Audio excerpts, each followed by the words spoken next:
hallar una figura amorfa, ¿no? También puede haber fuertes, por ejemplo, tanques, ¿no?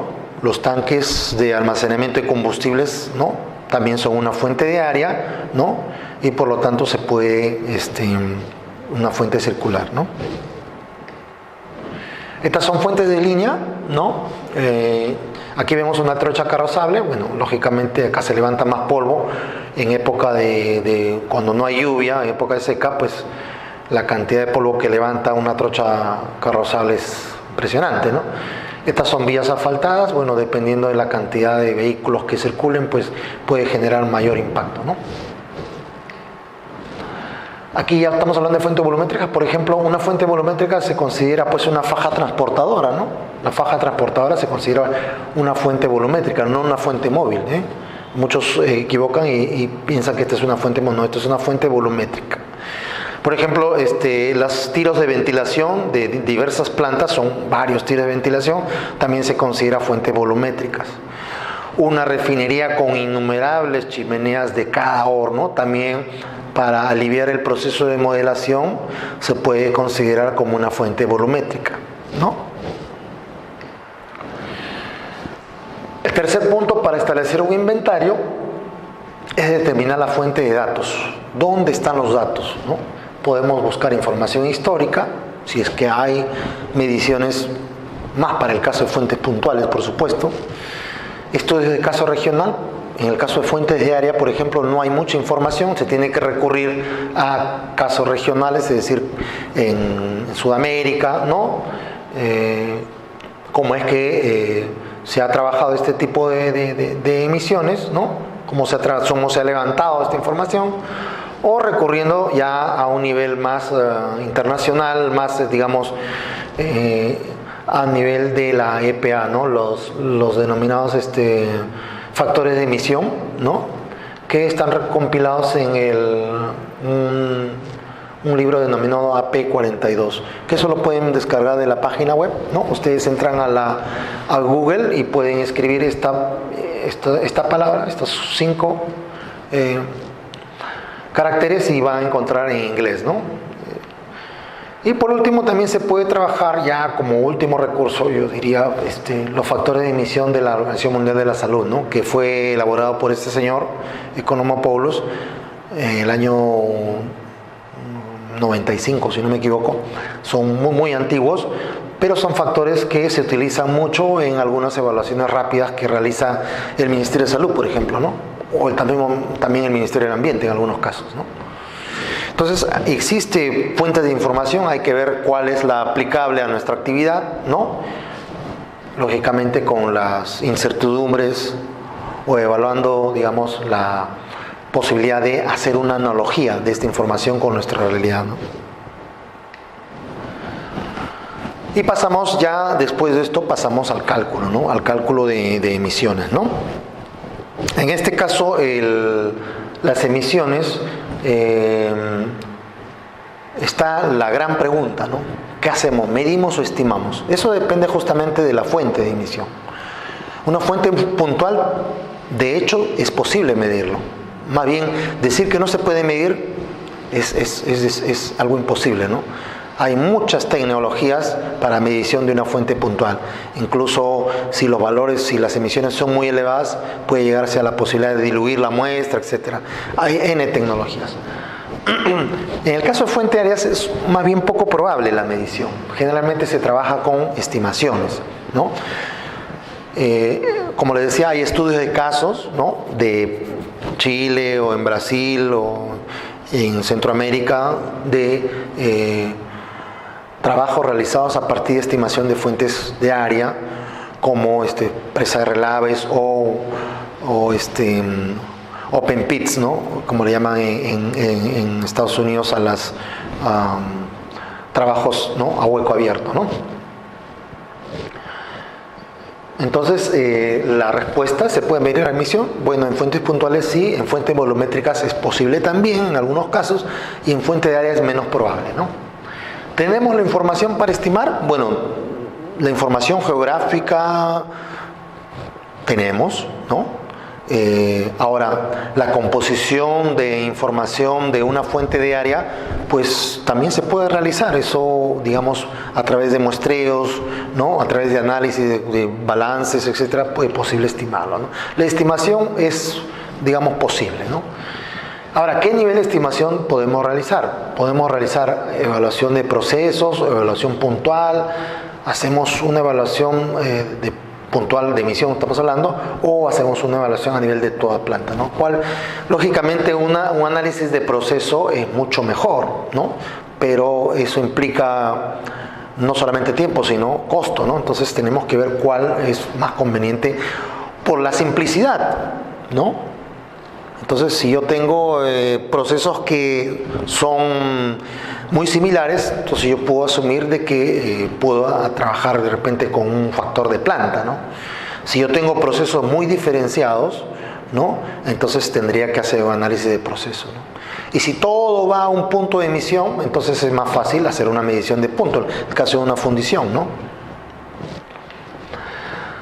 Además, un aspecto muy importante para poder hacer modelamiento, en este caso de calidad del aire con emisiones, es el control de calidad, control y aseguramiento de la calidad de la información. Es decir, que estas fuentes de información pues sean confiables, no sean números lanzados al aire o estimaciones muy sueltas, tiene que ser con la rigurosidad científica necesaria, ¿no? Y para eso hay equipamiento, para eso hay laboratorios que puedan acreditar que la información que se esté utilizando pues sea de calidad, ¿no? Además que pueda ser verificada y validada, es decir, que las personas que van a recibir el estudio, el análisis, los resultados, puedan comprobar justamente estas fuentes de información, ¿no? Por último, ¿cuál es el nivel de incertidumbre, ¿no? Es decir, bueno, ¿qué tanto me acerco, me alejo de la realidad, ¿no? Yo puedo hacer una estimación, las estimaciones son esas, estimaciones. Mientras yo no mida, es muy difícil poder acercarme a lo real. Entonces, por eso es importante determinar la incertidumbre, ¿no?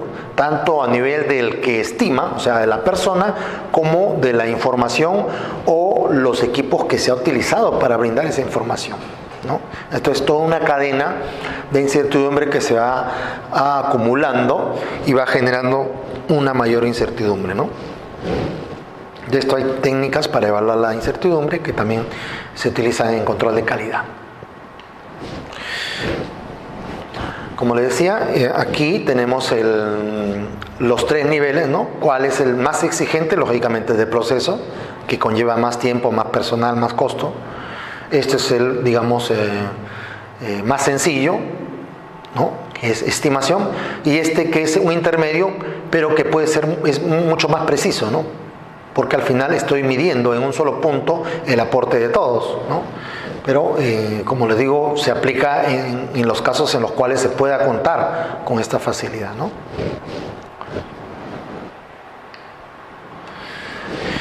Y cuando se estima usando factores de emisión, pues es sencilla una ecuación, ¿no? El factor de emisión que se identifica para determinar actividad o proceso con el dividendo de actividad, ¿no? Unidades o materia prima procesada al año o a hora, mes, es decir, una determinada unidad en un tiempo determinado, ¿no? Y el factor de emisión son kilogramos o gramos de contaminante por la actividad realizada, ¿no? Y al final da emisiones en kilogramos por año, ¿no? Por ejemplo, aquí hablamos de, en el caso ya, cuando vamos a hacer mediciones, en el anterior caso era estimaciones, ¿no? Aquí lo que debemos asegurarnos es que el procedimiento sea el correcto, ¿no? Y que los errores sean muy pequeños, es decir, las variaciones que podamos tener sean reducidas al mínimo. Eso se hace pues con ajuste de calibración, con la utilización de gases patrón, con pruebas previas, etcétera, ¿no? Aquí tenemos un equipo que es muy usado, por ejemplo, para analizador de gases de combustión, para calderos, etcétera. Y aquí vemos al personal que introduce la sonda isocinética dentro de una chimenea para medir las emisiones de materia particulada, ¿no? Por ejemplo, en este caso el EPA 5, ¿no? Entonces aquí ya es más preciso, si se hace bien, si se hace el trabajo muy bien, es decir, con toda la rigurosidad de calidad que requiere, pues estos valores son bastante reales, ¿no? A veces ha sucedido que hay determinados errores en la medición y tienen que volverse a realizar. Por eso es que se realizan varias pruebas, no solo una, se realizan 3 pruebas en general para poder establecer digamos, un patrón, ¿no? Y como les decía, la confiabilidad va creciendo a medida que vamos mejorando la información. En el caso de un case study, o sea, una extrapolación de una realidad en otros países, pues la confiabilidad es mucho menor, ¿no? Y los costos lógicamente son menores porque es información secundaria. Cuando vamos a ir subiendo factores, ¿no?, tanto emisión de planta, punto de emisión o por proceso, la confiabilidad va creciendo, pero el costo también va creciendo, ¿no? Como les decía, hacer análisis de proceso pues requiere un costo mucho mayor, ¿no? Bueno, esto es por la complejidad, lógicamente, del proceso que realiza una actividad minera. Y ya trabajando con modelos de emisiones, pues se incrementa el costo porque esto requiere, además de información, requiere el mismo software, que no es gratis, sino que se requiere adquirirlo, se requiere capacitar personal, ¿no? Un mantenimiento del software en sí, porque esto se va actualizando cada año. Y por último, no hay nada pues como medición en la fuente, ¿no?, que es lo último y digamos que determina una mayor precisión. Lógicamente esto tiene que ser bien realizado, porque si no es bien hecho, pues la medición de la fuente puede llegar a un punto intermedio, ¿no? Entonces esto tiene que ser bien hecho por laboratorios, por eso que hay laboratorios acreditados, ¿no?, con los cuales el INACAL supervisa, digamos, que estos laboratorios cumplan todas las exigencias de control de calidad.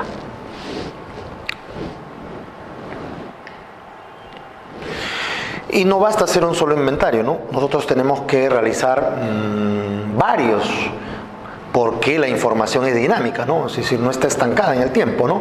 Y por lo tanto, inicialmente pues vamos a tener un inventario bastante grueso, no muy aproximado, no muy claro, ¿no? Luego de un segundo inventario podemos ir precisando algunas cosas que sí podemos cuantificar, algunas quedarán pues por la incertidumbre de la información, quedarán todavía un poco borrosas, pero ya cuando se va mejorando una segunda versión, perdón, de este inventario en el tiempo, pues se va precisando y se va ajustando y por lo tanto hay mayor claridad, ¿no? Es decir, los inventarios también son dinámicos, así como los monitoreos. Y regresamos a la transparencia anterior, ¿no?, en la cual hablamos justamente de cuál es la interacción. Ya hablamos del inventario, ¿no? Hemos hablado de la evaluación, cuáles son los equipos que se utilizan para evaluación, que se mide principalmente en el caso de minería extractiva, metálica o no metálica, generalmente es las partículas, también se pueden medir gases contaminantes, ¿no? Y la interacción atmosférica, la meteorología, que esto es todo un capítulo muy especial, que no lo vamos a tocar en esta clase, ¿no? Lo que sí vamos a tocar fundamentalmente es ya la parte definitiva, la parte final de cómo aplicar los modelos de calidad del aire, ¿no? Bueno, en el caso de modelamiento tenemos, así como hay tipos de contaminantes, también hay tipos de modelos, pues, ¿no? Están los más sencillos, que son los estadísticos, ¿no? Es decir, asociar un comportamiento estadístico por medio de curvas econométricas, ¿no? Eso lo manejan muy bien los economistas, ¿no? Pero también se puede trabajar esto en contaminación del aire, ¿no? Y una prueba de ello es, por ejemplo, una asociación que hay, a manera de ejemplo, entre el ozono y la radiación solar, ¿no? Fíjense, hay una correlación directa entre la radiación solar que empieza a las 7 de la mañana, ¿no?, con la formación de ozono, ¿no? La radiación solar empieza a las 7 y termina a las 7 de la noche, y justo la curva de ozono, fíjense, se asemeja mucho a la curva de radiación solar, ¿no? Entonces ahí se puede decir que hay una aproximación estadística. De ahí que los americanos han sacado muchos modelos de predicción de ozono basados en datos estadísticos. Pero no todos los contaminantes tienen este comportamiento relacionado a la radiación solar. Entonces de ahí surgen los modelos gaussianos, es decir, modelos que utilizan información relacionada a parámetros meteorológicos y parámetros de emisión, y a través de una ecuación que se llama la ecuación de difusión de Gauss, pueden determinar, ¿no?, las diferentes concentraciones en un espacio bidimensional, es decir, en el eje XY. En el eje XY. ¿Ya? Esto es útil porque realmente para los que trabajamos en calidad del aire, ¿no?, la calidad del aire se identifica a 2 metros del suelo, es decir, es la altura a la cual la persona respira, ¿no? Bueno, 2 metros es exagerado, nosotros somos personas acá en Sudamérica, ¿no? Nuestra altura promedio está entre 1,5 de las personas adultas, ¿no?, o de los niños también. Digamos, generalmente se trabaja entre 1,5 a 2 metros, ¿no? A esto se le llama calidad del aire, ¿no? Entonces aquí está la respiración, ¿no?, y se asume que esa es la altura promedio a la cual la persona respira, ¿no? Si yo mido la calidad del aire a 40 metros de altura, pues no va a reflejar mucho los niveles de exposición de la población. Por eso es que se habla de 2 metros, ¿no? Entonces, esto refleja muy bien, ¿no?, por lo menos cuando se tiene la información bastante precisa, puede reflejar con un error aproximado 10 a 15%, y puede reducirse incluso al 5% dependiendo de la información y la topografía de los datos de calidad del aire que se puedan obtener con estos modelos, ¿no? Ya actualmente se utilizan mucho los modelos numéricos 3D porque requieren, además de información, requieren también de una capacidad de procesamiento más grande. Es decir, acá requieren servidores. Acá esto se puede correr en una PC, en una laptop. Eso se tiene que correr en servidores por la cantidad de información que se utiliza, ¿no? Además, estos modelos numéricos se aplican ya a zonas muy grandes. Aquí estamos evaluando, por ejemplo, el impacto de una industria, de una planta, etc. Aquí estamos evaluando la calidad del aire de todo. Bueno, en este caso está la imagen de Estados Unidos, pero también acá en Perú se hace, por ejemplo, el modelamiento de la calidad del aire de Lima, ¿no? Lo hace el CENAMI, ¿no?, que se requiere mucha información para eso. Todas las 10 a 15 estaciones de monitoreo de meteorología, más 10 estaciones de calidad del aire. Imagínense la cantidad de información que se tiene que trabajar para hacer un modelamiento. Las emisiones que hay en toda una ciudad. Entonces, por eso se requieren modelos numéricos, ¿no?, porque utilizan mucha información, mucho cálculo, y además la ventaja de estos modelos, como el eureriano, el lagrangiano que vimos al inicio, ¿no?, es que te puede dar la calidad del aire a 3D, es decir, ya no solamente en los ejes XY, sino también a nivel de altitud. Entonces podemos hablar de ahí de 5, 10, 15, 20, 30 metros de altura, ¿no? Entonces, esto ya son modelos más sofisticados, ¿no? Por lo que esto es muy útil, por ejemplo, para transporte, ¿no? El transporte de contaminantes de una zona, de una ciudad a otra. Por ejemplo, Lima-Chosica, ¿no? Con esto yo puedo hacer el pronóstico de las emisiones de Lima, qué tanto afectan a la ciudad de Chosica, que está a más de 80 kilómetros, ¿no?, de la ciudad. Entonces, para eso se utilizan estos modelos. Estos modelos gaussianos no son muy efectivos para eso. Son más para evaluaciones de impacto de actividades económicas, es decir, de plantas industriales, de refinerías, de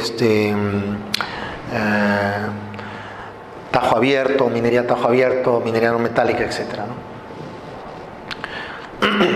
Y por último tenemos los modelos experimentales, es decir, aquellos modelos que utilizan, por ejemplo, aquí vemos en la imagen, ojalá que pueda verse muy clara, son los túneles de viento, ¿no?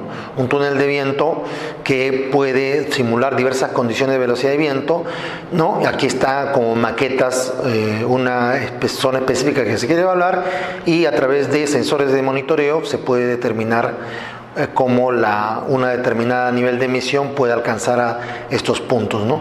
Esto hacen algunos, más que todo universidades, ¿no? En Japón, en Corea, tuve la oportunidad de visitar, se hacían este tipo de modelos experimentales porque las construcciones son muy complejas, ¿no? Entonces, cada construcción origina una perturbación, una turbulencia en los vientos y por tanto en la calidad del aire. Por eso es que utilizan a veces estos modelos de manera experimental. Pero en el caso de hoy día nos vamos a centrar principalmente en los modelos gaussianos. El modelo gaussiano entonces trabaja con los diferentes insumos, ¿no? Aquí está una chimenea, que es el más sencillo, ¿no? Esta chimenea desprende una emisión, esta emisión pues puede elevarse o puede caer también. Aquí hay gente que respira esta contaminación, ¿no? Aquí se aplican valores de emisión, aquí se aplican valores de calidad del aire, ¿no? Entonces, los insumos principales son las emisiones, el terreno, es decir, la topografía, ¿no? Si estamos en un terreno plano es más fácil, si estamos en un terreno complejo con muchas elevaciones y también con muchos, fenómenos meteorológicos, por ejemplo, inversión térmica, que es la ocurrencia de nubes a alturas muy bajas respecto al terreno, 400, 500, 800 metros, pues también puede ocasionar un problema, ¿no? Los tipos de contaminantes, es decir, ¿qué contaminante? En este caso puede ser particulado o gases, ¿no? Las condiciones atmosféricas, importante. ¿Cuáles son las condiciones atmosféricas a las que estamos trabajando? Lógicamente, si la temperatura es más fría, estos gases se enfriarán más rápido.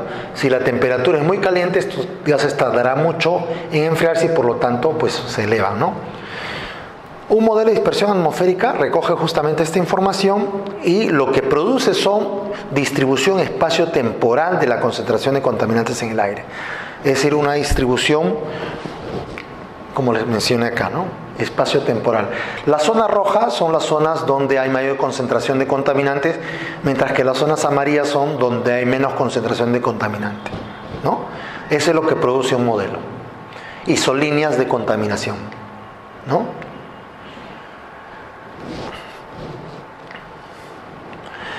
Aquí les presento la ecuación de difusión gaussiana, ¿no? La cual se centra principalmente en parámetros, ¿no? Como la tasa de emisión, en este caso Q es una tasa de emisión, ¿no? Un término vertical que lo vamos a ver en la siguiente transparencia, un coeficiente de escalamiento, es decir, cuál es la vida útil de esa partícula en la atmósfera, que eso puede, en muchos casos puede obviarse dependiendo de, por ejemplo, si es un contaminante secundario como el caso de ozono, sí requieren este coeficiente de escalamiento, ¿no? Y un término de decaimiento, ¿no? Ahora, lo que resuelve la ecuación de difusión gaussiana es la concentración a una distancia determinada de la fuente, es decir, X puede ser 100 metros, 200 metros, 1 kilómetro, 2 kilómetros, ¿no? Y que depende principalmente de estos valores que están acá, que son sigma I y sigma Z, ¿no? Que son valores relacionados a la distribución de Gauss, ¿no? En los ejes Y, Z, y que a su vez dependen de la ordenada, en este caso I, ¿no? Y los, como les decía, los coeficientes de distribución sigma I y sigma Z, ¿no? Entonces, aquí vamos a saltarnos esto. Aquí está la ecuación de difusión gaussiana, el tema del coeficiente vertical, ¿no? Que es relacionado a la ubicación de la altura de emisión de la chimenea versus el punto, ¿no? que queremos evaluar. Aquí voy a retroceder, entonces voy a explicar, aquí están los parámetros. Esta es una chimenea, ¿no? Cuya altura es HS, ¿no? La nube, en este caso nosotros en calidad del aire llamamos la pluma, ¿no? La pluma alcanza una altura determinada. Esa altura se llama HE, es la altura de emisión. No es este punto, sino es la suma de la chimenea más la altura que alcanza en promedio la pluma. A eso se le llama como la altura efectiva de la chimenea o la altura de emisión. La chimenea tiene sus propios parámetros, ¿no? En este caso, diámetro de la chimenea, velocidad de salida de los gases, temperatura de salida de los gases y el caudal, ¿no?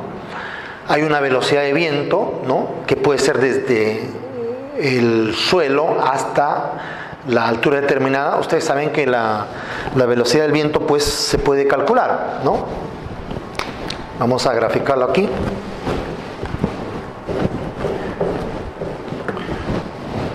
Yo tengo acá una curva, ¿no? Esta es la velocidad del viento, ¿no? La velocidad del viento, ¿no? Entonces, la velocidad del viento va a ir creciendo a medida que nos alejamos, suponiendo que no haya ninguna interferencia, ¿no? Entonces, perdón, acá es H, disculpe, H, y esta es velocidad del viento, ¿no? Mu, U en todo caso, U, ¿no? Entonces, aquí es U sub 0, cuando la altura es 0, U sub 0. Ojo que no es exactamente 0, es muy aproximada a 0. No es 0 exactamente, porque siempre hay una velocidad muy pequeña, ¿no? 0.1, 0,01, etc. Para cálculo de Gauss no se utiliza una velocidad en el suelo de 0, ¿no? Y va creciendo hasta un valor U que depende de la altitud, ¿no? Y esto es una ecuación exponencial, ¿no? Es una exponencial dependiendo de H, ¿no? Entonces, es posible calcular la velocidad a cualquier altura del suelo, ¿no?, siguiendo esa curva, ¿no? Esa ecuación está ya incorporada en la ecuación, en el modelo de difusión gaussiana, ¿no? Y por ende, nosotros con darle la altitud, la altura efectiva de la chimenea, ya lo incorpora a esa ecuación y calcula cuál es esta velocidad. Por eso no es necesario medir la velocidad del viento en esta zona, ¿no? Ya se tiene que calcular. Imagínense construir una torre para elevar, es muy costoso, ¿no? Y se acepta esa estimación. Y como les decía, los parámetros de distribución sigma i, sigma z de la ecuación de Gauss se obtienen a partir de unas gráficas que les voy a mostrar. Es importante la presencia de la temperatura ambiente, ¿no? Como decía, la temperatura ambiente es la que gobierna en muchos casos el comportamiento de esta pluma, ¿no? Puede caer rápidamente, como que se puede elevar como un volcán. Eso depende mucho de las condiciones atmosféricas, ¿no? Y la presión también es importante en este caso, ¿no? Aquí están los datos, diámetro inferior de la chimenea, velocidad de salida de los gases, temperatura de salida del gas de la chimenea. Siempre las temperaturas se debe usar en grados Kelvin, ¿no? No usemos, o sea, se mide en grados centígrados, pero para el tema de ecuaciones siempre hay que usar en grados Kelvin. La velocidad de salida sí es en metros por segundo, el diámetro en metros, ¿no? Hay diámetros muy grandes, ¿no?, de 6 metros, pero he visto chimeneas de 6 metros de diámetro, por ejemplo en centrales térmicas, ¿no? Altura de la chimenea, esta sí es la altura de la chimenea HS, no es la altura efectiva, es la altura de la chimenea. Como les decía, la altura efectiva se calcula, ¿no? Se va a calcular como parte de la ecuación de Gauss, ¿no? Y la tasa de emisión del contaminante. La tasa de emisión del contaminante en gramos por segundo, ¿no? Si nosotros tenemos una tasa en toneladas por año, pues se puede transformar a gramos por segundo, porque es masa sobre tiempo. Pero si tenemos en miligramos por metro cúbico, tenemos que multiplicar por el flujo, ¿no? Ahí se convierte ya. En el caso de la ecuación gaussiana utiliza esta unidades, masa en tiempo, ¿eh? Muchos laboratorios dan la información de la tasa de emisión en miligramos por metro cúbico. Claro, porque con eso se comparan los estándares, los LMPs. Pero se requiere transformar a gramos por segundo, como les digo, multiplicando por el flujo. Bien, y parámetros meteorológicos, la temperatura ambiental nuevamente tiene que ser en grados Kelvin, la velocidad del viento en lo más alto de la chimenea, esto lo calcula, como decía, el programa, porque tiene incorporada una curva tanto en zona rural como zona urbana, y estos dos, coeficiente de dispersión, tanto vertical como horizontal, ¿no? Estos ya son calculados en la ecuación de Gauss, que lo vamos a ver ahora. Entonces, lo que va a dar el modelo es la concentración del contaminante en una estancia viento abajo, es decir, a una estancia X, ¿no? Acá está en la gráfica, fíjense, aquí está. Entonces, viento abajo, ¿no? Yo no te voy a dar la concentración pues antes del punto de emisión, ¿no? Es lo que generalmente trabaja, ¿no? La elevación de la pluma, el delta de H, ¿no? Es decir, hasta dónde puede llegar bueno, y si sumo la altura de la chimenea más el delta de H, pues calculo la altura efectiva, ¿no? Aquí está. La distancia del viento abajo, estos son datos que yo puedo ingresar, ¿no? La distancia horizontal de la chimenea, o sea, XY son datos que yo puedo ingresar, ¿no? Y la distancia vertical sobre la superficie, generalmente solo puede trabajar a variables discretas, ¿no? Como le decía, en un modelo 3D sí puedo trabajar con una gama de alturas, pero aquí se trabaja con valores discretos. Generalmente se utiliza 2 metros, ¿no? Como le decía, la altura de recepción de la calidad del aire es 2 metros, ¿no? Lo que sí permite trabajar el modelo también es trabajar con topografía, es decir, ingresar datos de cotas, ¿no? Eso sí es posible trabajarlo en este tipo de modelos, ¿no? Un aspecto muy importante para trabajar el tema de la distribución, ¿dónde está? El tema de los coeficientes de dispersión horizontal y vertical, un aspecto fundamental es la estabilidad atmosférica. La estabilidad atmosférica es una variable, ¿no? Es una variable que se utiliza en los modelos, no solamente en el modelo gaussiano, sino en otros modelos como el euleriano y el lagrangiano, que dependen justamente de la combinación de varios parámetros atmosféricos. Por ejemplo, en el caso de inestable, ¿no? Generalmente se denomina inestable a mañanas soleadas. ¿Y mañanas soleadas qué significa? Radiación solar bastante elevada, ¿no? Nubes prácticamente dispersas, ¿no? Temperatura no son bajas, son un poco más elevadas que de las 6 de la mañana, ¿no? Vientos moderados, ¿no? Condiciones estables en la noche, ¿no? Vientos suaves, ¿no? Temperaturas más bajas. Entonces, la clasificación de la estabilidad, ¿no? Lo hicieron estos señores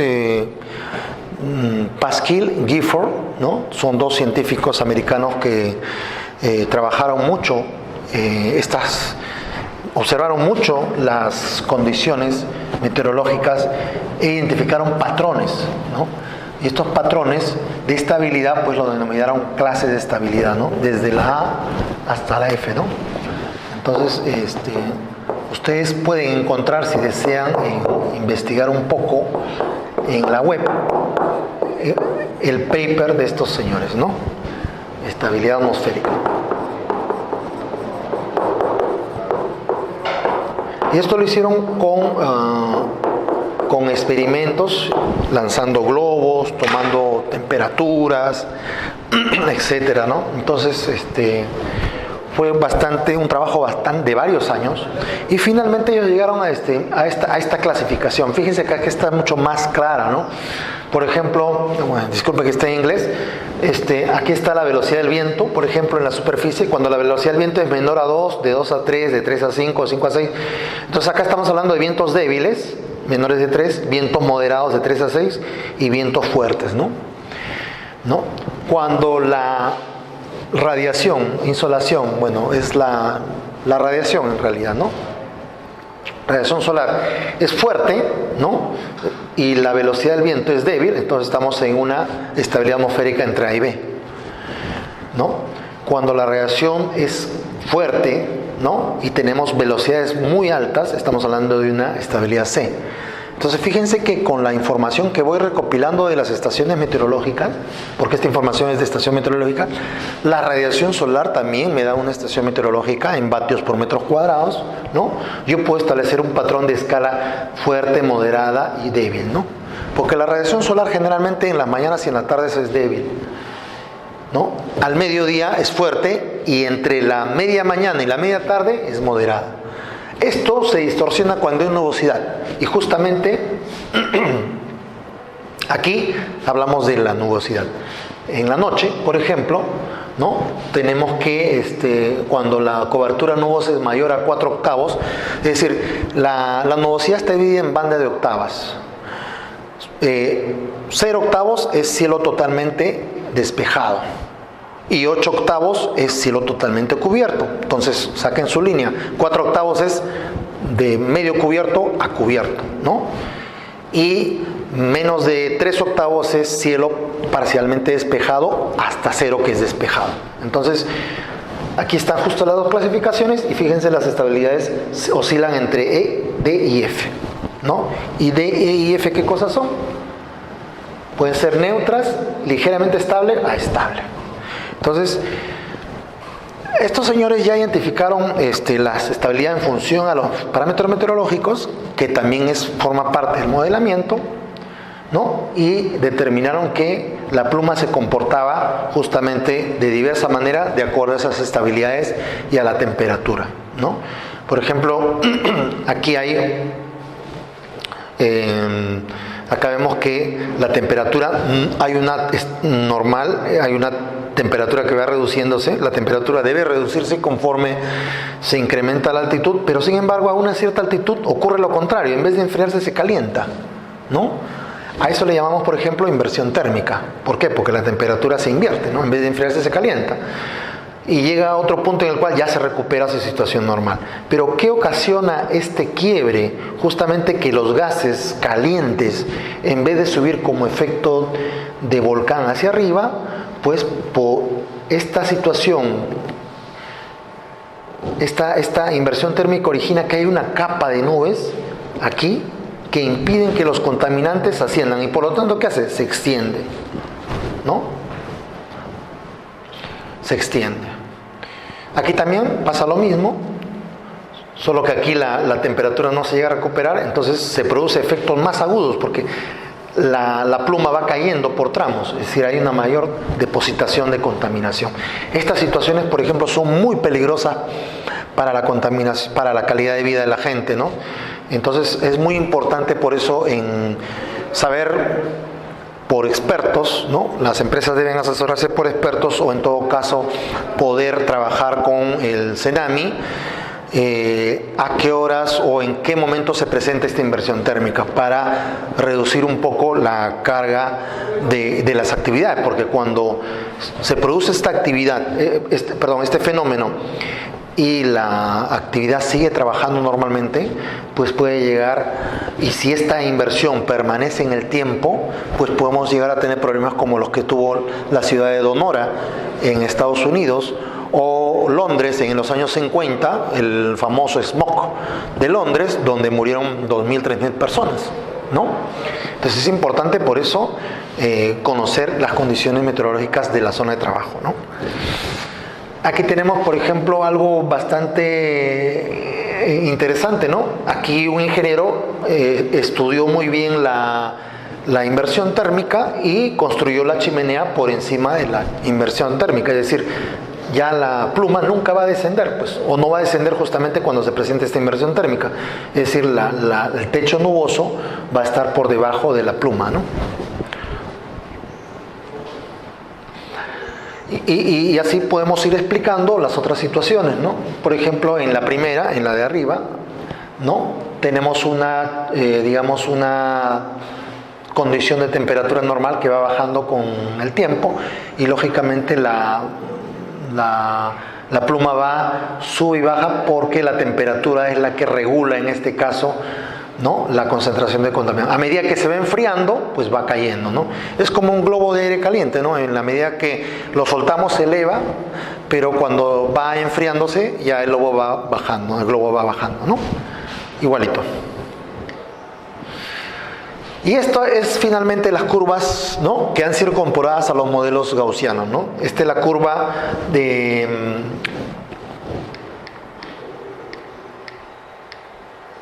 ¿dónde está? Aquí, de los coeficientes de dispersión horizontal y vertical, ¿no? Sigma I, sigma Z, sigma I, sigma Z. Entonces, por ejemplo, yo tengo, yo quiero calcular la concentración por ejemplo, a 1 kilómetro, a 2 kilómetros del punto de emisión. Entonces aquí está, este es 1, 10 a la 0 es 1, acá este es semilog, ¿no? Acá está 2. Entonces en una estabilidad, por ejemplo, clase B, entonces yo subo la curva, ¿no? Acá intercepto y sigma I viene a ser más o menos 100, 200, 300. Y ese valor de 300 se lleva a la ecuación. Acá, 300 y 300. Igual, con las mismas condiciones para calcular sigma z, ¿no? 2 interceptos B y aquí sería sigma z 100, 200, 300, ¿no? Es decir, sigma I y sigma z son 300 para una estabilidad B y se reemplaza aquí, acá 300, 300, 300, el eje Y, el eje X lo conocemos, ¿no? Entonces esta velocidad es calculada por el programa cuando le damos a 2 metros, ¿no? Lo calcula la velocidad de la altura de la chimenea, ¿no? Cuando le damos la altura de la chimenea lo calcula del TH y calcula la velocidad de viento, entonces la ecuación puede ser resuelta, ¿no?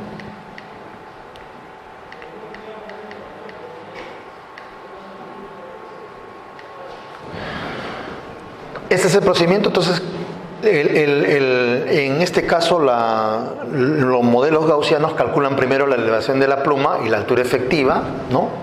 Después calculan sigma I, sigma z. Esto todos sabemos que las gráficas pueden llevarse a Fortran, ¿no? De manera, ya lo hemos visto cuando hemos estudiado Fortran en la universidad. Las curvas pueden llevarse a Fortran, ¿no? Se calcula la concentración de contaminantes tomando justamente los coeficientes de presión sigma I y sigma z, ¿no? Pero parece necesario, vuelvo a decirles, tener la información de estabilidad atmosférica. Y esa estabilidad atmosférica solo se puede obtener cuando se tiene esta información: viento, radiación solar y nubosidad. Esa información se tiene que obtener. No es posible hacer modelamiento sin información meteorológica. Entonces, se aplica la ecuación de Brice para elevación de la pluma, ¿no? Y se trabaja, pues, como les decía, digamos, clasificando las estabilidades en inestable y estable de acuerdo a la información meteorológica, ¿no? Aquí está cómo trabaja el modelo, un modelo gaussiano. La entrada, que es lo que hemos visto, calcula la elevación de la pluma, o sea, el HE, calcula el coeficiente de difusión, sigma I, sigma z, calcula la concentración de contaminantes, ¿no? Y por último saca información, saca resultados, ¿no? Se obtiene resultados de concentración del contaminante.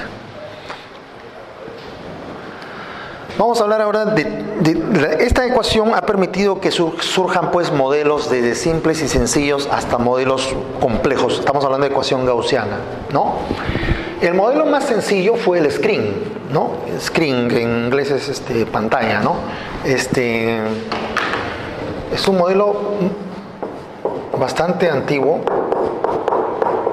¿no? Que fue utilizado para aplicar específicamente a fuentes puntuales y fuentes de área y volumétricas, ¿ya? En el caso del screen, pues es unidimensional, es decir, solo te da la concentración en el eje X, nada más. Ahí no trabajas ejes X y Y como en los siguientes modelos.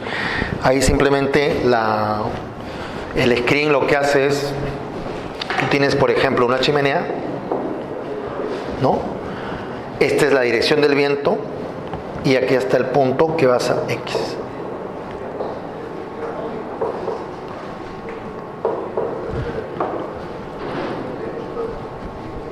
te da la concentración del contaminante en el punto X. Ahí no trabaja en dos dimensiones, no es bidimensional. ¿Por qué? Porque el screen te dice que te va a calcular la concentración en una distancia determinada, pero siguiendo la dirección predominante del viento. Y entonces ahí viene pues la pregunta, profesor, y cuando los vientos son variables, pues para eso se usa ya el siguiente modelo, que es el ISS3. Pero el screen tenía su utilidad. Por ejemplo, en Lima nosotros tenemos un viento predominante, que es el viento del sur, ¿no? O sea, aquí no vamos a decir que hay viento del norte, del oeste. La predominancia generalmente es del sur, suroeste o sureste. Entonces, prácticamente estos modelos se pueden aplicar a zonas donde hay una predominancia del viento durante todo el año, ¿no? Zonas donde hay mucha variabilidad, por ejemplo en la sierra, no se puede aplicar, es muy difícil. ¿Por qué? Porque en el día hay vientos que soplan en una dirección y en la noche se invierte la dirección, por el tema de los vientos de valle, de montaña. Son temas meteorológicos que bueno, yo he podido conocer, ¿no? Y entonces se recomienda que estos modelos se apliquen en zonas donde hay una dirección predominante establecida, o sea, que ya se defina que esa zona no hay vientos muy variables, ¿no? Vuelvo a decir, en la costa es muy fácil porque aquí en la costa tenemos vientos generalmente en una dirección de componente sur, ¿no? En algunos casos puede darse vientos del oeste, o vientos del este, porque son brisas marinas a veces de tierra, pero generalmente la predominancia de los vientos durante todo el año es de componente sur, ¿ya? Por el anticiclón del Pacífico Sur. Bueno, como les decía, cuando ya hay viento muy variable, entonces ya, o cuando hay muchas más fuentes, o fuentes son muy complejas, ya se trabaja con el modelo ISS3, ¿no? El modelo ISS3. El modelo ISS3, su nombre es Industry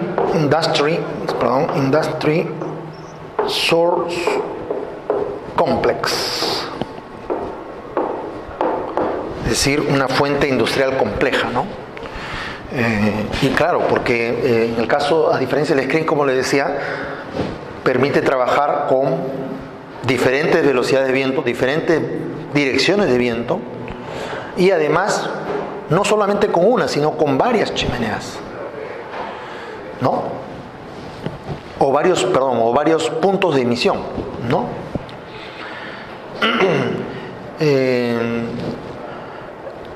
Y así fue empezando a mejorar los modelos de gaussianos.